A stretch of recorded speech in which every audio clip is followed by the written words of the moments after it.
Escolheu nascer no dia 1 de julho de 1920. O formalismo notarial fê-la nascida 22 dias depois. Pouco refém da gramática do tempo ou da aritmética dos dias, Amália deu-se ao mundo no tempo das cerejas. Assim chamava à luz, à cor e ao cheiro da cidade que amou como se ama, sem qualquer dúvida, sem resistência, sem resignação. Antes talvez com a vénia forçada pela pedra das ruas, pela inclinação das artérias, pelo sobe e desce histórico e irrequieto que sobressalta os corações enquanto suaviza o cansaço. A cor de metáfora não apaga a sépia dos primeiros tempos, de uma família humilde que troca as origens beirãs pela aventura de nova esperança no coração da cidade e pelas condições que esta oferece a quem delas precisa. O meu pai teve um contrato, ele era músico, teve um contrato para uma coletividade ali em Campo Limpo, com casa e tudo. E além disso, a minha irmã, uma que morreu, uma das irmãs mais novas que eu, nasceu com úlceras nos olhos e só em Lisboa é que se curava. De maneira que ele veio para Lisboa com esse contrato e também por causa da minha irmã mais nova. Foi no número 2 da rua Martim Vaz, a suave distância da Moraria, que nasceu Amália da Piedade Rodrigues. A casa perpetua no toponímio os primeiros tempos da inclina mais célebre da freguesia da Pena. Do florido das varandas à intemporalidade do rio, vai a distância de um olhar. Outros, por ali olharam pela infância possível de uma Amália criada pelos avós maternos, sobretudo durante a ausência dos pais, que haviam de regressar à Beira até à estadia definitiva em Lisboa. Já com Alcântara como nova morada, a família de Amália é uma entre as muitas, num bairro entre bairros, da capital. Viviam todos da mesma maneira, trabalhava-se e eram todos, que eu conhecia, pobres, não é? Como nós. Mas era uma coisa muito alegre, porque nós cantávamos, meu pai tocava, minha mãe cantava muito bem, e nós todos também cantávamos. Ela ensinava-nos coisas da Beira e as sessões eram passadas assim. Não havia televisão, nem havia rádio. O meu pai lia às vizinhas, juntava-se tudo à porta e o meu pai lia romances às vizinhas que não sabiam ler. As dificuldades, quer dizer, a gente nem dava por elas porque não era aquela vida que nós conhecíamos, não é? Portanto, como não víamos outra, achava que aquilo era normal. Não era o passar fome, era comer sopa, não comer carne, não havia dinheiro para carne, nem essas coisas, nem para roupa. A modéstia do pecúnio impediu a longevidade nos estudos. Ainda assim, Amália revelou desde cedo uma das suas mais celebradas qualidades, a facilidade de apreensão.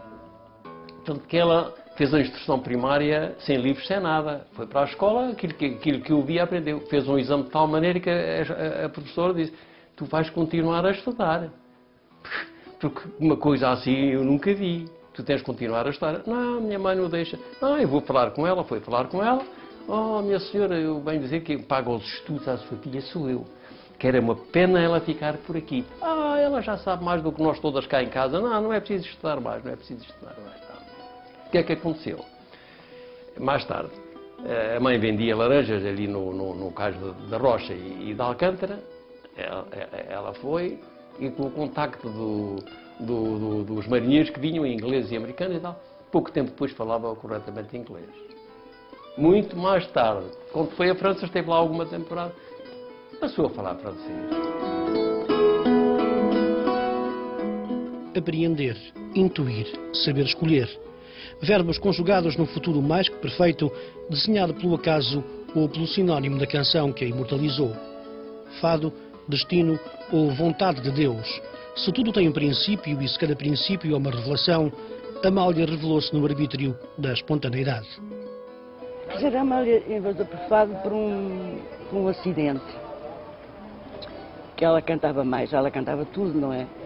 Cantava as coisas que havia nos filmes, os tangos do Carlos Gardel, cantavas muito bem, as coisas que nós ouvíamos aos ceguinhos na rua, ou as coisas que a minha mãe cantava, não é? Não tínhamos acesso ao fado, a gente não conhecia. Só depois começámos a ouvir os cantores da rua, não é? Fado, e a gente gostou e chorava por causa que as letras eram tão tristes que acabámos por aprender e cantar também. Depois um dia nós trabalhámos no Cais da Rocha, nos stands de artesanato madeirenses, vendiam bordados da madeira, toalhas, blusas, fatos à moda de ninho, vinho da madeira e sapatos com fruta. E um dia estava a chover, ela foi para o meu stand, que ela era mais da ponte, e um piloto de um dos educadores ouviu a cantar, que ela estava a cantarolar, e disse: você quer ir cantar o fado? Você pode vir a ser uma Berta Cardoso ou Mercedes Costa. E ela assim, Depois deu-lhe um cartão para ela experimentar a voz. Foi assim que começou. E quando ela foi experimentar a voz, ficou todo encantado, o dono do Retiro da Severa, e as pessoas que estavam lá, os empregados, veio tudo a ouvir. Ela apareceu logo bem. Ela apareceu bem, sabe? De modo que ela apareceu bem de forma como é que ia dizer, a distinguir-se, a isolar-se das outras pessoas todas que havia, porque havia gente a cantar bem, havia uma Berta Cardoso, havia uma Ercília Costa, havia gente a cantar bem, mas ela superou tudo, ultrapassou tudo.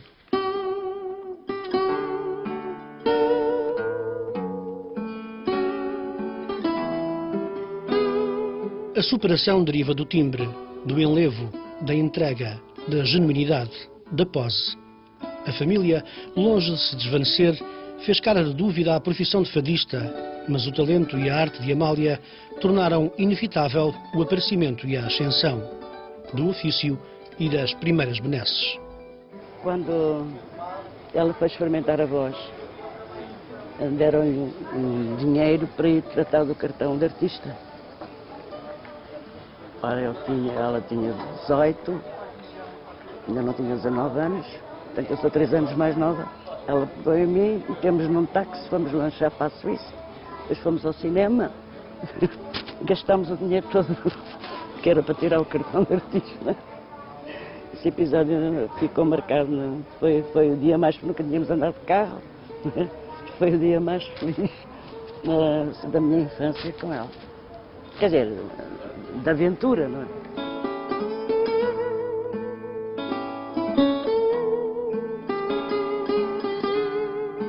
A grande aventura começava a formar-se. Amália canta como ninguém, ganha rápida e sólida projeção no país que a descobre e que a adora. Revela-se enquanto intérprete e enquanto pessoa. Havia qualquer coisa de estranho na Amália, que parecia que reunia uma série de forças vindas não se sabe bem de onde, e que a fazia expandi-las para fora dela, através de diversas manifestações, como cantar é mais óbvia, mas também a dançar, a contar histórias, a ter saídas absolutamente geniais. A Amália era uma pessoa, ao mesmo tempo mostrava-se também uma mulher do povo, no que se tem mais simples e mais genuíno. E a Amália era um aglomerado de heterónimos, podemos dizer assim, muito difícil de definir. Ela era uma pessoa muito esperta. A maior parte das pessoas é uma das coisas que lhe falta. É saber com quem estão a falar. E é bem saber, ter um tato e das coisas que vai dizer, compreende. E a Amália tinha isso. Falava fosse com quem fosse, mas estava a falar com uma pessoa qualquer e via logo a pessoa que era, se era uma pessoa culta, se era uma pessoa normal, como a maior parte delas, e tinha uma conversa sempre agradável, fosse com quem fosse. A Amália tinha uma coisa que eu apreciava muito. Eu não gosto muito de pessoas espertas. A Amália não era esperta, era uma pessoa inteligente. E as pessoas inteligentes são mais frágeis, porque são mais autênticas. A Amália era uma mulher muito inteligente. É o traço de personalidade que eu mais gosto dela. Nem sequer vale a pena falar na genialidade do canto, não é? Isso é um dado adquirido à partida. Uma pessoa a quem se entrega um fado tradicional, um fado clássico, e que o canta 5 vezes, de 5 formas diferentes. De hora a hora. isto não é para qualquer um.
Amália enche salas de um público que a aplaude como estrela de primeira grandeza.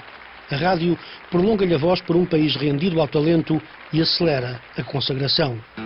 Entre músicos e povo, intérpretes e crítica, cresce o consenso em torno de uma figura que não deixa ninguém indiferente. Eu ia atravessar uma sala e, pela rádio, ouvi ela cantar. E achei uma voz tão segura, tão imponente ao mesmo tempo, que parei para ouvir o resto do fado. Foi a primeira vez. Mas a primeira vez que a vi cantar num espetáculo que ela deu no São Luís, eu fiquei com vontade de ir a todos. Porque realmente era uma coisa que eu não sei explicar. Mas era uma coisa, enfim, eu não sei explicar. Pronto. Ela tinha uma presença que a gente, diferente das outras pessoas, não sei o que é que ela tinha. Depois, já baseado no que ela tinha, na figura que era, a gente, quando vê uma pessoa assim, ajuda a impressionar. Ela tinha uma figura impressionante, mas com certeza que para mim a maior parte das pessoas. Eu ouvia o Pedro Leal, que tocou com a gente também, já morreu.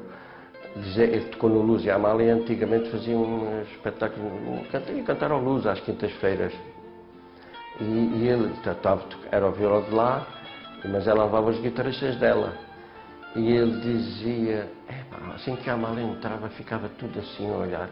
Eu ficava assim, aquela coisa, não se sabe explicar porquê. A surpresa deixa de o ser, mas Amália jamais será previsível. Ela renova o fado, não apenas no modo de cantar, mas também no modo de o apresentar. Canta à frente dos acompanhantes, exibe uma espécie de recolhimento, os gestos, como que em prece. E o vestuário, claro, que muitas vezes é escuro e raramente dispensa um chile. A Amália tinha várias coisas invulgares. A primeira, desde logo, ela não sendo uma mulher alta, quando entrava no palco parecia que tinha 3 metros de altura, era uma coisa estranha. Era quase como o Buda. Era uma sensação estranha, porque de facto eu via várias vezes em palcos em Portugal e no estrangeiro, e quando ela entrava, quando era o momento dela entrar em cena, as pessoas instintivamente começavam às palmas. E não estou a dizer portugueses residentes no estrangeiro. Eu assistia a espetáculos dela no estrangeiro, onde ela atuava pela primeira vez, e as pessoas reagiam assim. Ela tinha uma postura realmente muito boa. Tinha. E claro que ela tinha uns sapatos que ajudavam a ser um pouquinho mais alta. Só que depois a roupa também tinha que ser equilibrada de forma a não se notar que os saltos eram um pouquinho altos. Houve um que realmente me levou muitíssimo tempo para dizer-lhe. Eu fiz um vestido que levou uns folhos 153 metros de fazer a bainhazinha àqueles folhos. Já não existe esse vestido porque ela levou-o com ela.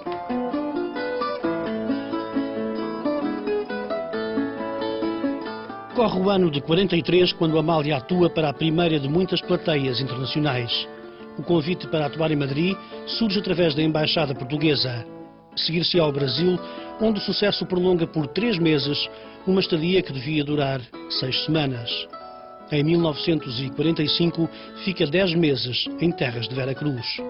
O fado é cada vez mais viajado, a fama cada vez mais evidente. Eu, entre os 2 colégios onde estudei na Suíça, tive uma paragem de 1 ano, porque o segundo colégio onde eu deveria entrar não recebia mais inscrições. Então eu tive que esperar 1 ano. E esse ano, para não estar desocupado, a minha mãe e o meu pai arranjaram um trabalho. Eu já tinha tirado o meu curso de línguas, portanto, não me foi difícil trabalhar na Companhia Colonial de Navegação, que tinha navios que iam para a África e para o Brasil. E trabalhei no Veracruz 1 ano. E lembro-me de uma viagem que foi à Amália. Como o meu trabalho a bordo era de animador, eu fazia os programas de rádio, os jogos, trabalhava no comissariado. Portanto, eu tinha ali um lugar social interessante em que privava muito com as pessoas. Fui uma espécie de guarda-costas da Amália, porque os homens andavam como malucos atrás dela. E foi muito interessante a viagem, muito agitada. Vi homens muito deprimidos, porque andavam ali à volta dela e ela, quando estava um bocadinho mais aflita, pescava-me o olho e eu fazia de guarda-costas e tal, protegia. Foi uma viagem divertidíssima, porque ela brincava com isso muito, mas brincava mesmo, tirava partido dessa situação. Estamos a falar numa altura, portanto, se eu tinha 18 anos, ela teria 38. É uma mulher interessantíssima. Muitos os pretendentes, bem menos as pretensões. Amália casa em 1940 com um torneiro mecânico que é também guitarrista amador. Fica sem amada 2 anos mais tarde. Só em 1961 é que Amália voltará a casar, quando no Brasil se apaixona por César Seabra, um engenheiro que há de acompanhá-la durante 36 anos. Entre o primeiro e o segundo matrimónio fica uma relação de 10 anos com Eduardo Pita Ricciardi, da qual mais tarde se dirá arrependida. Estas relações amenizam de sobremaneira o pessimismo de Amália enquanto jovem. Desde sempre ela tinha uma relação com uma pessoa, um namoro. E acabava antes de como é que se diz? De aceitar namoro. Dizia assim, amanhã ele vai-se embora e eu dizia-lhe, olha, não faças isso. Sofre se isso acontecer, mas vive até aí. Vive a relação bem, não é?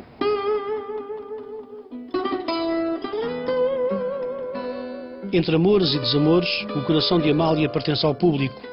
Este não abdica de a fazer sentir-se em casa quando está em casa ou quando está fora. Mais importantes que as latitudes ou longitudes são as reminiscências de um tempo que não se esquece.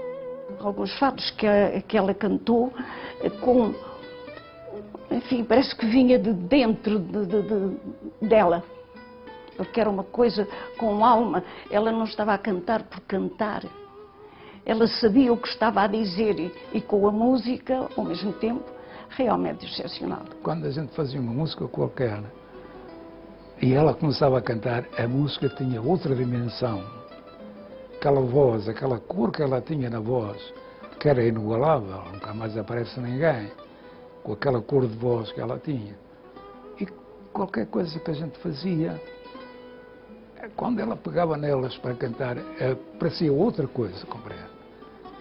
Ficava tão bonito que parecia outra música, mas não era. A Amália tinha qualquer coisa de bicho, de animal, que interagia imediatamente com a assistência. E é preciso fazer notar uma coisa, é porque outras grandes vozes do século XX, como por exemplo a Maria Callas ou o Frank Sinatra, cada qual em géneros completamente diferentes, tinham grandes orquestras e grandes maestros a dirigir as orquestras. A Amália, nessa altura, enquanto a Callas e o Sinatra cantavam com esses grandes maestros a dirigir grandes orquestras, ela cantava como guitarrista do lado direito, como violista do lado esquerdo, e lá vai disto. O que é uma coisa, era uma cena absolutamente solitária e musicalmente não era assim uma coisa atraente para ir além, à primeira vista. Depois tornava-se atraente quando ela começava a cantar, porque era de tal modo forte o canto dela de tal modo magnético o modo como ela apresentava o canto dela, que captava e cativava imediatamente a assistência. Ah, vorrei essere in un marinaro e quell'espasso che è tanto chiaro. Entra in sacchiaia che è un piacere, ci pigliariamo tutte le sere. Povera Ricci se non è bella la tarantella, la tarantella. Povera Ricci se non è bella la tarantella, la tarantella.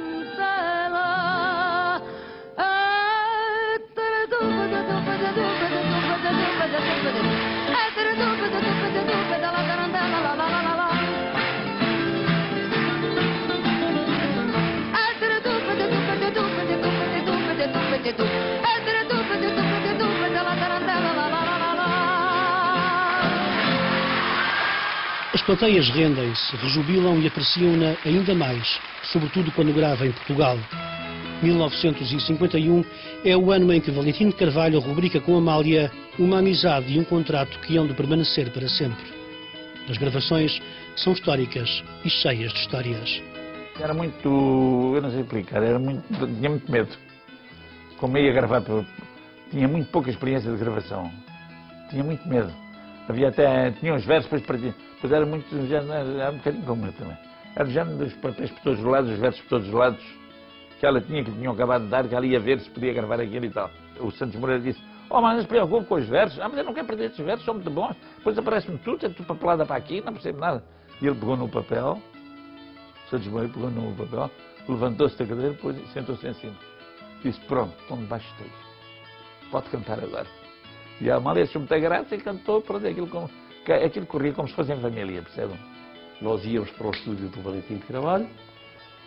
Geralmente havia sempre empregadas e secretária e até empregadas. Às vezes até levavam um petiscozinho para jantarmos lá, ou qualquer coisa. E depois ia a gravar. A gravar. Às vezes não gravava. Não, isto hoje não dá nada. Íamos às vezes uma noite, íamos uma outra e não agrada. Mas depois havia, por exemplo, uma terceira noite em que depois saíam 3, saíam 4, saíam 5, saíam 6 músicas, era assim. Há uma das coisas que o senhor é a pessoa que vai ficar a saber. Pouca gente sabe. Quando gravamos o Dardo Beiradouro, no ano passado passei à casa da Mariquinha, gravamos isso. E no dia seguinte digo-lhe assim: "Amália, vamos gravar outra vez, porque falta ali uma coisa qualquer que está-me a pedir uma coisa, um intervalo qualquer de verso para verso." "Está bem?" No outro dia fomos ao estúdio. Então eu meti tariantatim, tariantatim, tariantatim, tan. Foi eu que comecei a fazer isso. Então ficou logo outra coisa. Fomos para fora, quando chegamos já tinha vendido mais de não sei quantos mil discos desse Dardo Beiradouro. Foi um dos êxitos que ela fez. Passado passei à casa onde vivia a Mariquinhas, mas está tudo tão mudado que não vi nenhum lado. Estas janelas que tinham tabuinhas, do resto do chão azulhado não vi nada, nada, nada que pudesse recordar-me a Mariquinhas. E há um vidro pegado e azulado onde havia as tabuinhas.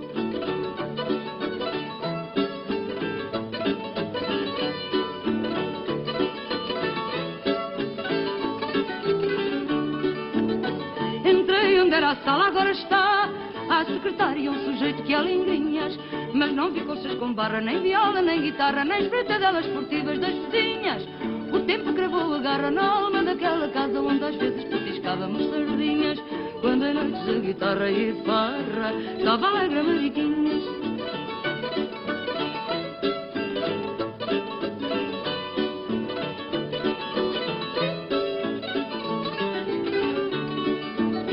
As janelas tão garridas que ficavam com cortinados de chita às pintinhas, perderam de toda a graça, porque é hoje uma vidraça com cercaduras de lata às voltinhas. E lá para dentro quem passa hoje é para ir aos pinhões entregar ao usurário umas coisinhas, pois chega esta desgraça toda a graça da casa da Mariquinhas.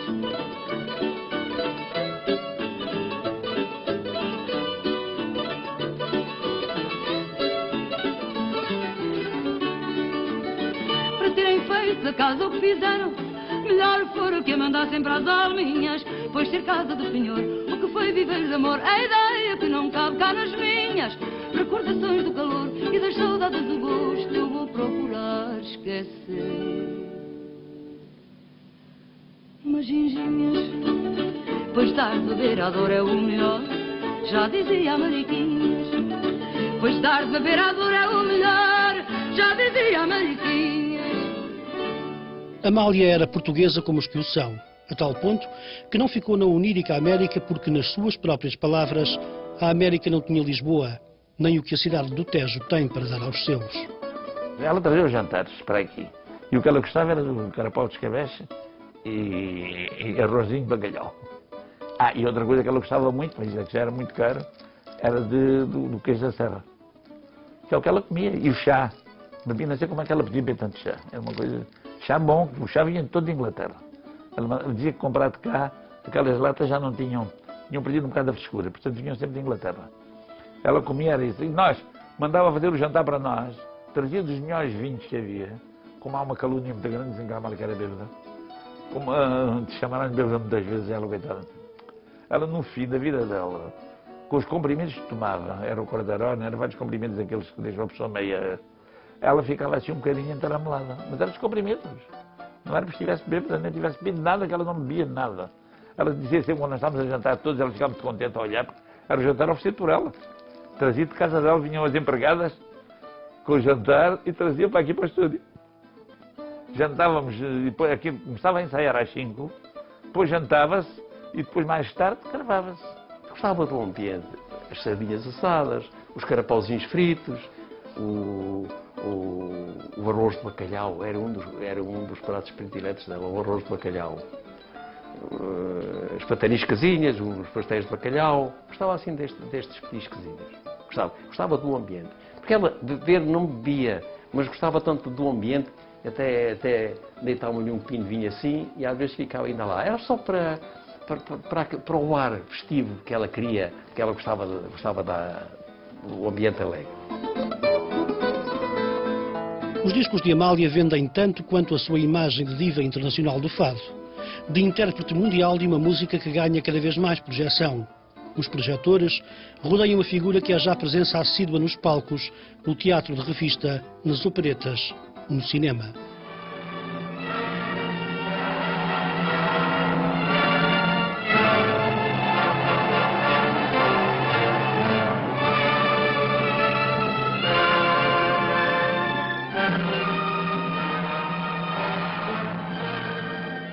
Ai, Júlio, eu tenho tanto medo de cantar logo à noite. Sabes, cantar aqui para a gente é uma coisa, agora em público é de responsabilidade, não é? Não é. Aguenta-te o final e o cá trato do resto. Ai, Júlio, que se eu agrado. Canta como eu te disse que agradas com certeza. Olha assim.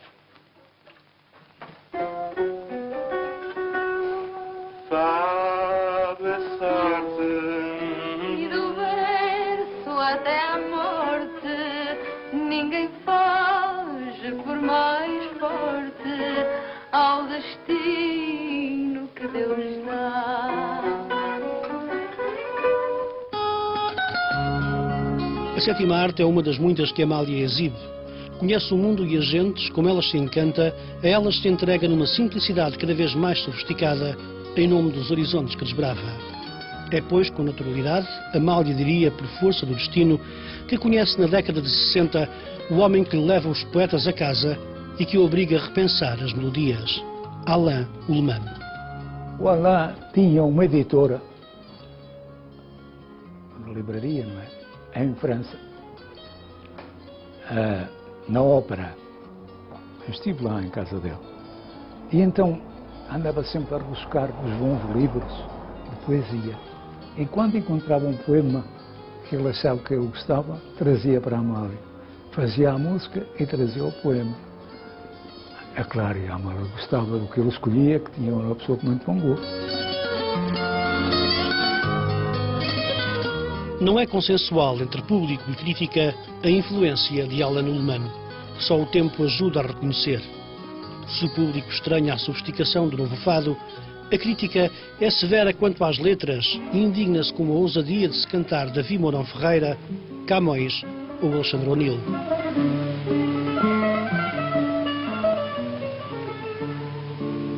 uma gaivota viesse trazer-me o céu de Lisboa no desenho que fizesse. Neste céu onde olhar é uma asa que não voa, que esmorece e cai no mar.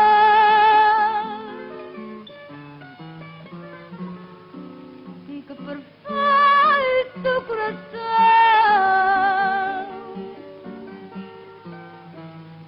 no meu peito bateria.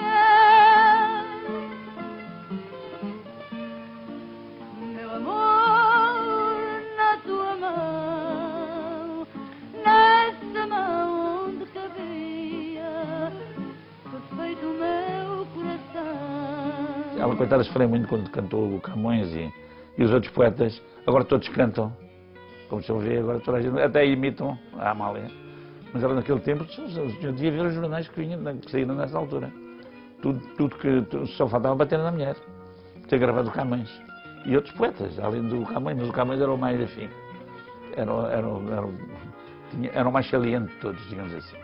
A ignorância não entendia, talvez não entendia as palavras mais eruditas que esses poetas punham lá no poema.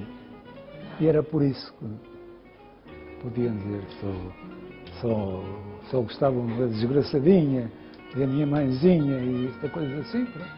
E o que a Amália escolhia era sempre de bom gosto, compreende? Bons poetas. O Carlos Ari dos Santos fez muitas coisas para ela e tudo quanto o Carlos Ari dos Santos fazia era bom, compreende? Há uma passagem que se passou lá em casa da Amália. O Ari dos Santos descreveu a Alfama uma coisa maravilhosa. É uma frase que ele diz lá: a Alfama não cheira a fado, cheira a sardinha com pão. E a Amália disse assim: ó Carlos, tira a sardinha com pão, pá. Não gosto muito disso. E ele imediatamente, a Alfama não cheira a fado, sabe a tristeza com pão. Isto é de um poeta que imediatamente remenda um poema, compreende? Ela arrepiava-se com aquilo que lia e tinha necessidade de transmitir aquele arrepio para quem a ouvia. E portanto, ou ela própria lhes dava música ou arranjava quem lhes desse. É claro que isso trouxe-lhe muitos amargos de boca. Houve pessoas houve quem chegasse a escrever esta fadista ordinária, como é que se atreve a cantar Camões, não percebendo quem escreveu isso, enfim, na sua santa ignorância, que naquele tempo, deixando de dizer uma fadista ordinária, era um pleonasmo a evitar. Mas ela sujeitou-se a isso e isso abateu-a, que eu lembro dela me falar, a contar isso. Essas e outras invejas levaram-me, a quem ainda há bocado referiu, essas e outras invejas levaram muitas pessoas, por exemplo, em Portugal, a dizer que o sucesso da Amália devia-se à ação do anterior regime, no regime do Estado Novo. O que é uma mentira para quem viveu aquele tempo, é uma mentira condenável. E para quem não viveu aquele tempo, é um ato de ignorância remediável, mas também igualmente condenável. A tese, rumor ou acusação é porventura sustentada pelas honras que o Estado Novo lhe outorga. Só que as condecorações do regime não chegam para fazer esquecer o olhar cínico que lhe dirigia. A Amália, pelo Estado Novo, foi tratada como uma sopeira com conhecimentos, uma sopeira com alguma erudição, mas foi tratada como uma sopeira. A Amália foi menorizada várias vezes pelo Estado Novo. Por isso é que a Amália cantava pouco em Portugal. Não por uma questão de não se sentir bem ela, mas por uma questão que era tão requisitada no estrangeiro que era raro estar em Portugal. E como é que é possível, por uma mulher com o talento dela, uma artista excepcional, daquelas que qualquer país sonha em ter e não tem, nunca teve, como é que é possível que ela só aos 30 e tal anos é que tenha gravado um disco em Portugal? Isto para mim é uma coisa completamente incompreensível. Quem diz que a Amália foi beneficiada no Estado Novo não sabe o que é que está a dizer. Até cantou um fado que foi proibido, que era o fado, o chamado Abandono, que era um fado, que aquilo não era político, mas podia ser, quer dizer, aquilo. Que depois, mais tarde, passaram a chamar fado de peniche. Primeiro foi proibido pela PIDE. A PIDE proibiu o fado. Chamava-se Abandono. Era por ser livre de pensamento, foram de longe encerrar. Aquilo pode-se muito bem aplicar a um preço político, não é? Agora ouve-se o vento, agora ouve-se o mar, etc. Por aí fora. Que era em peniche. Ela só ficou triste depois de 25 de Abril, das famas que lhe arranjaram. Isso abateu muito. E só desde aí é que ela ficou triste. Mas não era nada, era uma pessoa alegre, bem disposta, brincalhona. E de alegre se fez triste, fosse porque fosse, pelo infortúnio das razões que a própria razão desconhece, pelo desconchavo de alguma incompreensão ou pelo simples facto de a vida ser assim mesmo. A verdade é que Amália calava fundo uma espécie de melancolia, afugentada de quando em vez pelo ambiente que ajudava a criar. Ela tinha uma corte, aquelas pessoas que a idolatravam, mas eu olhava para ela no meio daquela corte e sentia-a completamente só e triste. Era a grande solidão. Esta é a razão que me leva a dizer que eu achava que a Amália era uma pessoa triste. Dir-me-á, que pena, porque era uma pessoa que tinha tudo para ser feliz e ser alegre. Mas a vida tem coisas inexplicáveis, não é? Já nos versos muito antigos que ela escreveu, Estranha Forma de Vida, adivinha-se ali uma inquietação que a acompanhou do berço, desde o berço.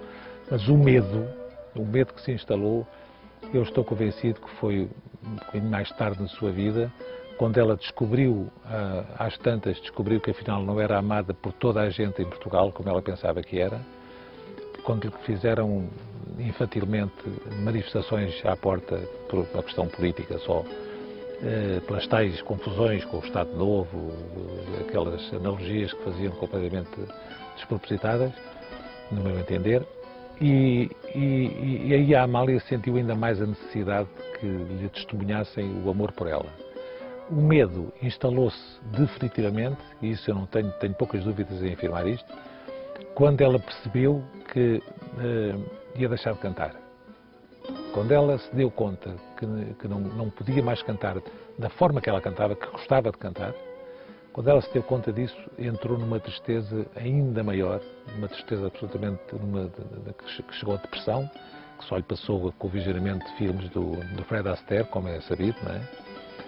E aí sim, aí a Amália começou a morrer, à medida que em cada dia que passava a Amália morria um bocadinho. O ingrato, o incorruptível e sôfrego avanço do tempo fez recuar as performances, mas não lhe diminuiu o prestígio. Amália cantou até ao fim, mesmo quando a saúde se tentava cercear do talento ou minimizar-lhe a glória. E ela foi operada várias vezes aos pulmões, preciso dizer isso. É por isso que ela já a voz dela, coitada, já não podia ser, era impossível. Fumava 80 cigarros por dia, não se esqueça disso. É uma coisa que pouca gente sabe. A Amália, quando vinha para cá gravar, fumava 80 cigarros por dia. Não digo que nos dias que não gravasse fumasse tanto, mas nesses dias fumava 80 cigarros. Ela diz, não vai mal, porque este tabaco faz menos mal, que é americano. A Amália, ela já desculpas, é americano, e eu acendo uns nos outros, e chega a meio e já não fumo, mas, Amália, mas chega ao meio e já não fuma, está bem, é bom, o último fumo é mais quente, mas chega ao meio e já não fuma, mas está sempre a fumar, portanto é mesmo, não interessa, nunca para de fumar. Contrariamente ao que lhe disse, fez um espetáculo no Coliseu, o último, que nunca devia ter feito.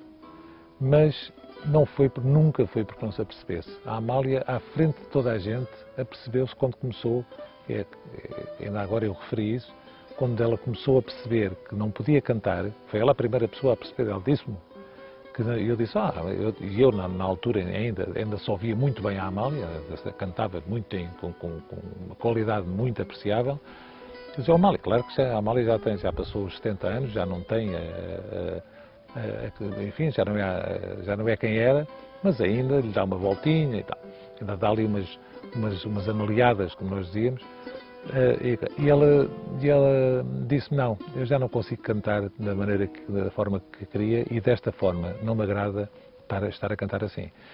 E pronto, e a partir daí é que ela se deu, quando ela se deu conta, como já disse, a partir daí é que ela começou a morrer devagarinho.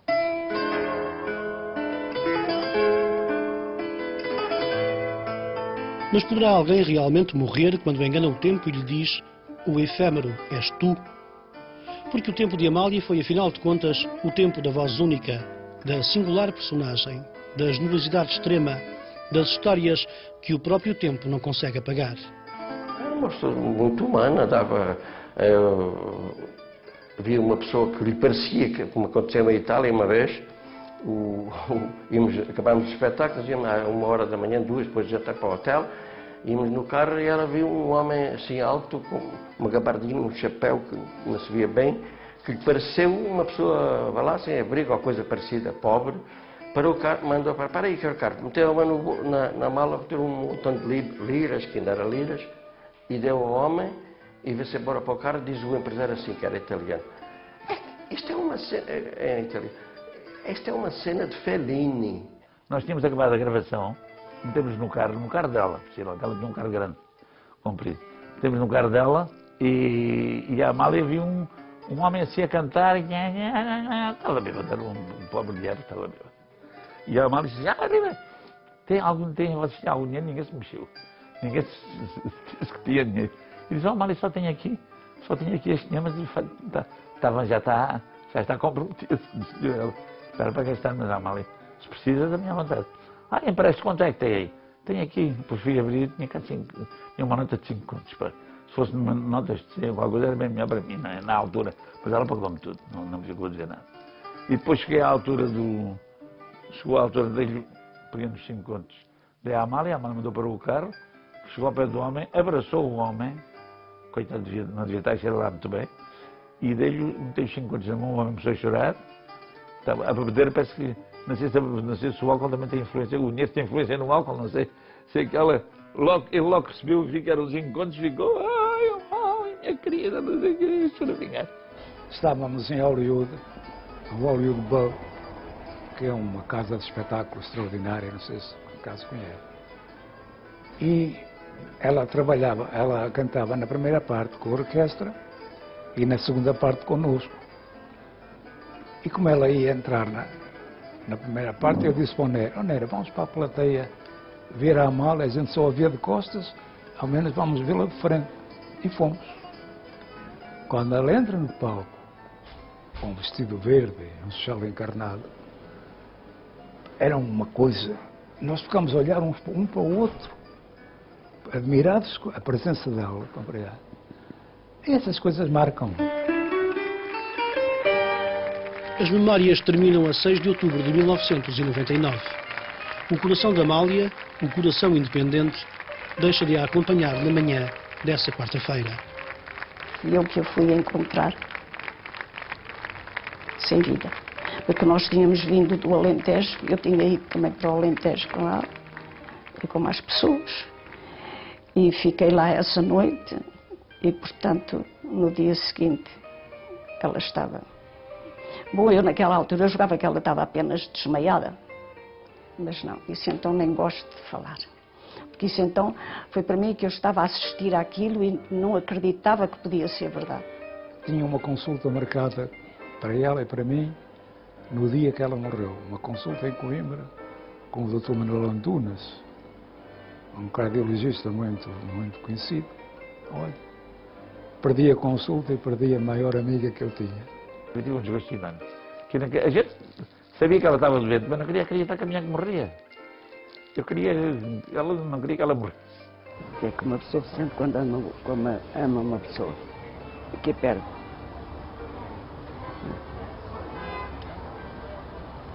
Diga-me, o que é que se sente?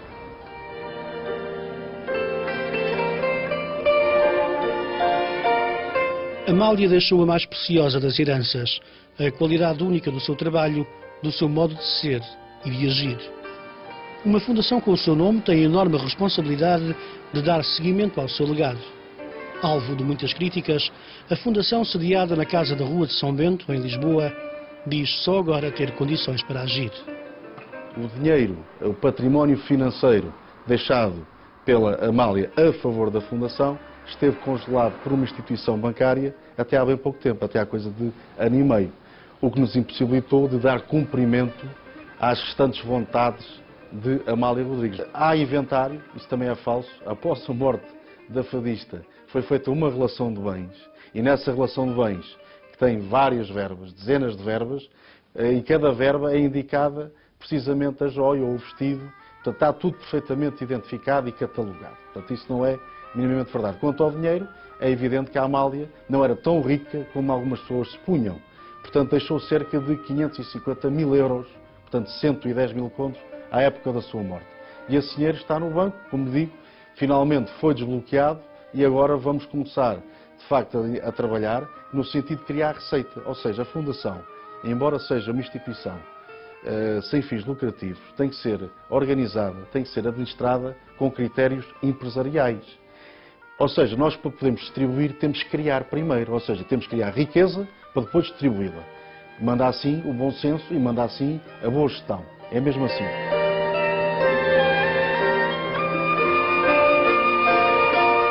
O maior bem de Amália está inventariado há muito. Chama-se fado. 4 letras de uma nova dimensão de canto, numa espécie de redescoberta da alma que é portuguesa, que só podia ser portuguesa. Tudo isto, que é tanto, parece quase pouco para quem a protagonizou. Há uma quadra que tem muitos anos, que é das mais bonitas que há, não interessa se é fado ou não, nem as quero. Papoilas que o vento agita, não me canso de vos ver. Agora falei lentejano, além do mais. Não me canso de vos ver. Há lá coisa mais bonita que ser simples sem saber. Isto é uma quadra maravilhosa, que a papoila é a flor mais simples que pode haver. Será a Amália, era a simplicidade em pessoa. Foi por vontade de Deus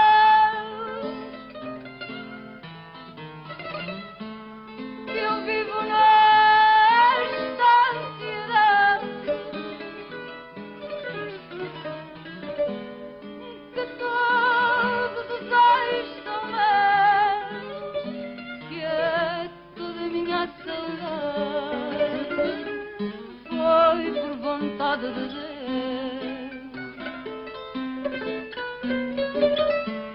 que estranha forma de vida tem este meu coração. Vive de vida perdida, quem lhe daria conta? Que estranha forma de vida.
Já a seguir vamos ter finalmente a estreia do programa Ídolos. Dos milhares e milhares de candidatos, apenas um vencerá. Apenas um será o ídolo de Portugal e é você, com o seu voto, que decide quem canta melhor. Ídolos. Como sabem, é incrível, é imperdível. Já a seguir.